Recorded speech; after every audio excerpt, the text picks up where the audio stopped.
네, 안녕하세요. 네, 저는 생명과학 강사 이혜리라고 합니다. 네, 우선 제 소개를 먼저 하자면 저는 목동 중과학 들어보셨을 텐데 목동 중과학을 거쳐서 현재는 미래탐구에서 수업을 하고 있고요. 이제 생명과학에 대해서 조금 더 자세하게 말씀을 드려볼게요. 생명과학을 우선 이제 아이들이 선택하는 이유에 대해서 좀 설명을 드릴 텐데요. 이게 2022학년도부터 23학년도, 24학년도, 25학년도 이렇게 순서로 갑니다. 그래서 지금 응시자 수를 보시면요. 죄송하지만 이거 오타여가지고 이거 11만 명이거든요. 그래서 현재 지금 13만 명이 22학년도였는데 23학년도에는 14만 명, 그 다음에 24학년도에까지는 이제 15만 명 정도로 계속 상향 추세였어요. 근데 이제 최근에 즉 올해 수능에서 갑자기 11만 명으로 떨어지게 됩니다. 네, 이거는 생명과학에서만 그런 거는 아니고요. 이번에 사실 사탐론이라고 해서 사탐으로 많이 옮겨가기도 했어요. 그래서 전반적으로 과탐이 응시자 수가 떨어지기는 했지만 압도적으로 이제 생명과학과 지구과학의 응시자 수가 많습니다. 그러다 보니까 이제 생명과학이랑 지구과학을 아이들이 선택을 하는데 이 이유는 물리화학 같은 경우는 특히나 영재고 친구들이, 즉 과학고 친구들이 많이 선택을 해요. 그래서 수능에 있어서 사실상 생명과학과 지구과학은 특히나 목동권 친구들은 많이 선택을 하게 됩니다. 그래서 수능에서 이제 생명을 워낙 많이 선택을 하고 그렇기 때문에 아이들이 애초에 공부를 할 때부터, 즉 내신을 공부할 때부터 수능이랑 같이 병행해서 공부를 한다라고 생각을 해주시면 될 것 같습니다. 잠시만요.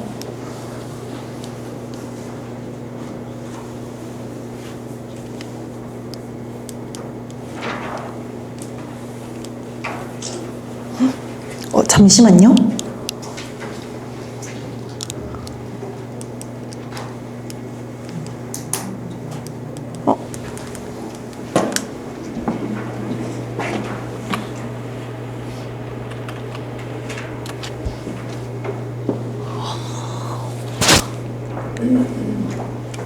제 포인터가 안 넘어가서 혹시 뭐가 잘못된 걸까요?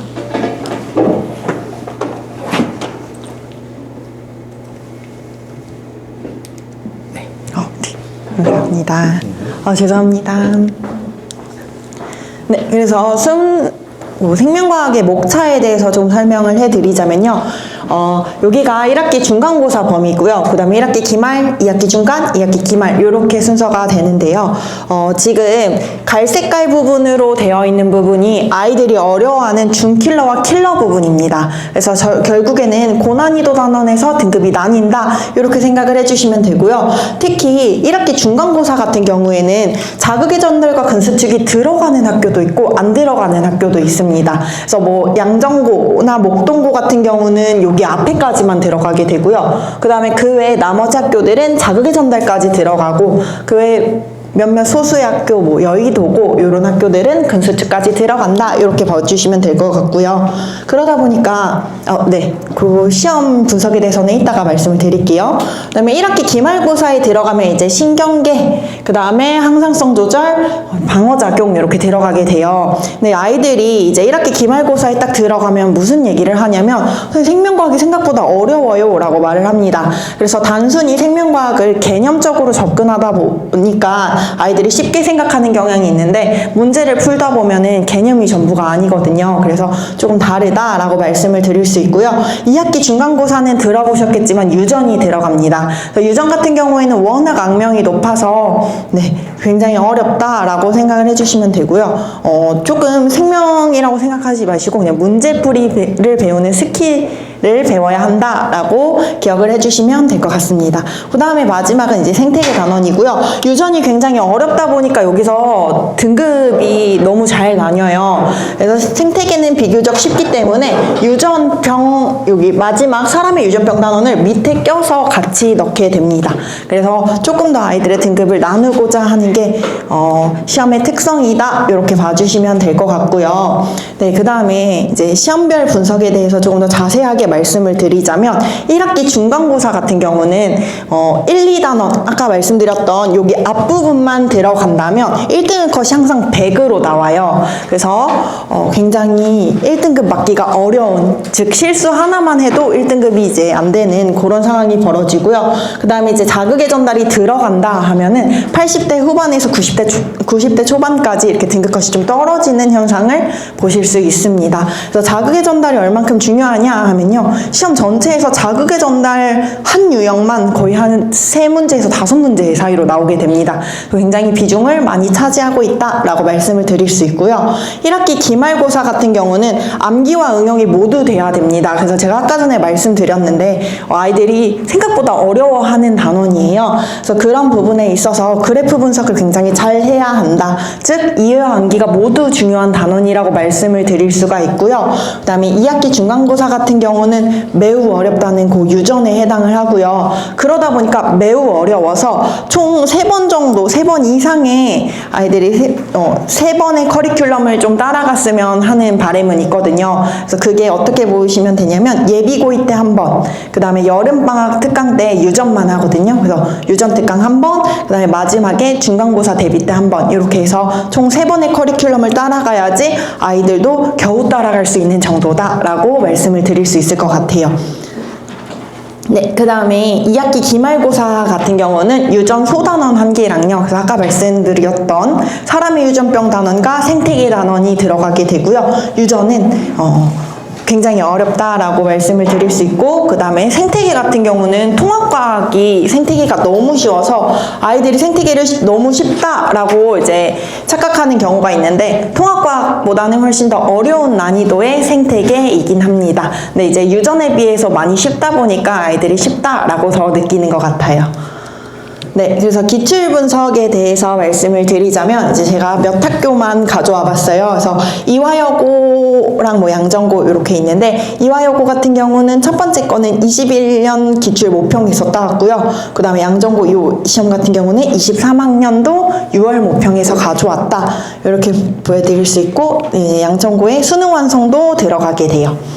그 다음에 그 외 학교 이제 여의도여고도 있는데 3월 학평도 가져오고 수능 특강도 가져오게 됩니다. 그 다음에 이제 나머지 학교들도 쭉 있는데요. 제가 지금 말씀드리고 싶은 거는 학교 시험이 지금 결국엔 다 EBS, 즉 수능 특강, 수능 완성, 그 다음에 평가원, 그리고 좀 더 가면 EBS 파이널까지 이렇게 해서 4군데서 시험을 출제하게 돼요. 근데 왜 이렇게 문제가 다 똑같거든요. 그래서 잘 보이실지는 모르겠지만 문제가 그냥 그래프도 그대로 똑같고요. 안에 들어가는 내용이 완전히 동일합니다. 근데 왜 이렇게까지 동일하냐 하면요, 생명과학은 풀 수 있는 방법이 딱 한 방법이어야만 해요. 그래서 여러 방법으로 풀지 못하게끔 방지하기 위해서 평가원은 그 한 방법으로밖에 풀 수 없게끔 문제를 출제를 하거든요. 그래서 그거를 이제 학교에서 직접 출제를 하다 보면 오류가 발생할 수 있기 때문에 그걸 차단하기 위해서 항상 그대로 문제를 따오고 밑에 기억, 니은, 디귿만 바꾸는 식입니다. 그렇기 때문에 EBS랑 기출 분석이 잘 되어 있어야 한다라고 말씀을 드릴 수 있고요. 네, 그래서 1등급을 결국엔 1등급을 받으려면 기출 분석이 잘 되어 있어야 되고, 수능 특강, 수능 완성의 5개년을 전부 다 알아야 되고, 그 다음에 주변 학교의 기출 분석까지 되어야지만 1등급을 무난하게 받을 수 있다라고 말씀드릴 수 있을 것 같습니다. 네, 이제부터는 이제 제 수업에 대해서 조금 간략하게 말씀을 드리자면요. 네, 자체 교재로 진행이 됩니다. 그러다 보니까 이제 아이들이 시험에서 만날 수 있는 모든 그래프와 식, 이런 것들을 분석을 다 해주고요. 그 다음에 이제 개념 테스트를 매주 봐요. 근데 이게 결국에는 아이들의 점수를 올려주는 1등 공신이거든요. 근데 과학 같은 경우는 어머니들도 아시겠지만 암기 과목이에요. 그래서 아이들이 정확하게 얼만큼 정확하게 알고 있냐를 가지고 결국은 한두 문제 차이로 등급이 왔다 갔다 하기 때문에 그런 거를 방지하기 위해서 전부 서술형으로 개념 테스트를 출제하고 있습니다. 네, 그 다음 직보 자료인데요. 사실 제가 이제 중과학에 있을 때 직보 자료로 굉장히 유명했어요. 그래서 시험 전날 암기 과목이다 보니까 아이들이 개념을 하나도 빠지지 않고 끝까지 짚고 넘어갈 수 있도록 개념 정리를 한번 다시 하게 되고요. 이 개념 정리하는데도 거의 1시간 넘게 걸려요. 전범위를 해주다 보니까. 네, 그럼에도 불구하고 아이들이 마지막 전날 본 개념에 대해서 많이 맞고 오더라고요. 그래서 틀리는 문제를 최소한으로 방지하고자 이러한 방법을 택하고 있습니다. 네, 그리고 이거는 직보자료의 문제풀이고요. 그 외에 이제 유전도 그렇고 아까 말씀드렸던 항상성 부분도 그렇고 이게 그래프가 되게 다양해요. 그래서 아이들이 볼 수 있는 모든 그래프를 분석을 대비를 해서 아이들이 처음 보는 그래프가 없도록 준비를 하고 있고요. 그 다음에 이제 여기 같은 경우는 유전을 어떤 순서로 어떻게 풀어야 되는지 자세하게 이제 순서로 그 방법을 만들어 놨어요. 그러다 보니까 아이들도 유전에 너무 부담감을 갖지 않는 그러한 선에서 문제를 풀고 있습니다. 네. 그 다음 아이들이 이제 학원에서 어떻게 생활하는지가 좀 궁금하실 텐데 이제 자체 어플을 만들어서 알림톡으로 계속해서 발송을 하고 있고요. 알림톡으로는 숙제가 얼만큼 되어 있는지, 그 다음에 학생의 시험 점수는 몇 점인지, 그 강의 영상, 그 다음 그 외 공지들이 전부 다 이런 식으로 가고 있습니다. 그래서 어머니들께도 매주 가고 있어서 그거 계속해서 확인해 주시면 될 것 같습니다. 네, 그래서 겨울방학 진도 계획에 대해서 말씀을 드리자면요. 저는 12월 28일에 개강을 하고요. 토요일 6시 반부터 9시 반 수업을 하게 됩니다. 총 겨울방학 특강은 10회차로 구성이 되고요. 1회차부터 여기 보시면은 1회차부터 5회차까지는 기본적인 그 개념에 대해서 배운다면 6회차부터 10회차까지는 유전에 대해서 조금 더 자세하게 봅니다. 그래서 아이들이 어려워하는 단원 위주로만 구성을 해서 최대한 짧은 시간 동안 아이들이 많이 깊게 공부할 수 있게끔 구성을 해놨습니다. 네. 네, 여기까지고요. 나머지는 학생들의 수강평인데요. 이제 1등급이다 이런 것들이 있고요. 제가 제일 좋아하는 말이 있습니다. 그래서 제가 애들한테 왜 내 수업을 듣는지에 대해서 이제 설문조사를 받았었는데요. 어떤 친구가 학생 개개인에 대한 관심이 많으시고 세심하심, 학생이 매우 많음에도 한 달 전에 내가 무슨 질문을 드렸는지 기억해 주신다 이렇게 썼더라고요. 그래서 결국에는 아이들도 그거를 전부 다 느끼고 있는 거를 이제 그때 알고 굉장히 더 열심히 해야겠다라고 다짐하는 계기가 되었습니다. 네, 여기까지고요.